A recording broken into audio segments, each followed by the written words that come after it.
Facebook-generationen, som er vokset op med internet og smartphones, har fået børn, og det stiller nye krav til daginstitutionerne, for forældrene vil have informationer om børnene via de sociale medier, blandt andet.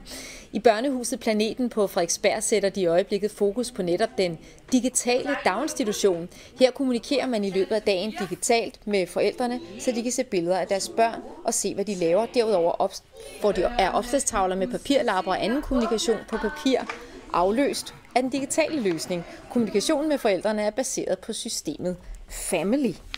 Og Jakob Skovlod Nielsen, du er afdelingsleder i børnehuset Planeten. Velkommen til dig. Og Christian Storm Jørgensen, du er far til Laust, som er barn i den her daginstitution, og du er i øvrigt også formand for forældrebestyrelsen.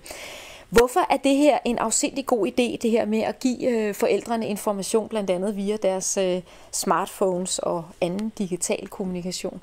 Altså først og fremmest så er det utroligt vigtigt for os at være rimelig skarpe i vores kommunikation med forældrene. Og det gør jo også, at vi får mere tid sammen med det enkelte barn, fordi vi ikke skal bruge tid på at sætte opslag op og ligesom ringe til forældrene, når de eksempelvis skal på tur, børnene og sådan nogle ting. Så det er simpelthen for, at vi kan være så skarpe i vores pædagogik som overhovedet muligt. Og du er jo så far til Laust, som også er i den her daginstitution. Kan du ikke se måske, at der er nogle ulemper ved denne her løsning? Der kan være forældre, der ikke har en smartphone, eller der kan være forældre, der foretrækker, at de faktisk får en seddel at læse på opslagstavlen.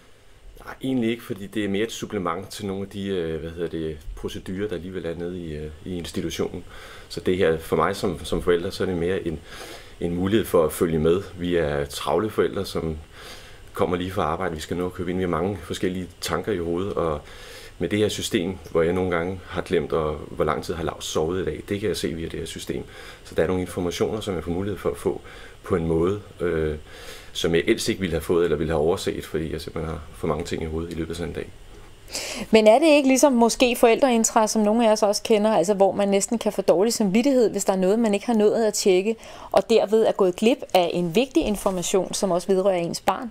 Altså det her system er ikke bygget på, at vi ikke skal kommunikere med forældrene. Det er et supplement, hvor vi ligesom kan gøre det endnu bedre, fordi vi har jo altid sagt i institutionen... Der skal altså også sedler op på opslagstavlen stadig? Nej, det er vores håb, at vi på sigt ligesom kan blive fri for de her opslag på, fordi der er mange misforståelser med forældrene, at de dels ikke får læst de her opslag, og så er det, at vi står mandag morgen, hvor vi skal på tur med børnene, og de ikke har de ting med, for eksempel regntøj eller varmt tøj, når vi nu skal på tur. Så det er rigtig vigtigt for os at blive skarpe i det, og det er et supplement. Men en ting er jo så den kollektive information om, at nu skal de på tur i næste uge og huske gummistøvler osv. osv. Det andet er jo, sådan som jeg kan forstå dig tale om, altså den løbende opdatering på det enkelte barn. Der er jo mange børn i sådan en institution, hvor forældrene så individuelt kan have krav om, at jeg vil godt lige se et foto af, hvordan det gik, og jeg vil også gerne lige have en opdatering på, hvor længe har han sovet, hvad har han spist og sådan noget.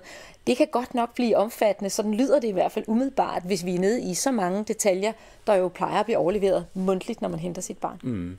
Jeg vil sige, det er jo selvfølgelig rigtig mange detaljer, man skal på, men det er rent faktisk det, at systemet det gør, at det er, at pædagogen kan være mere sammen med det enkelte barn, og vi opfordrer stadigvæk forældre til at komme til os, hvis der er nogle spørgsmål, som har en anden karakter end husk lige regntøj, eller du skal huske varmt tøj på tur.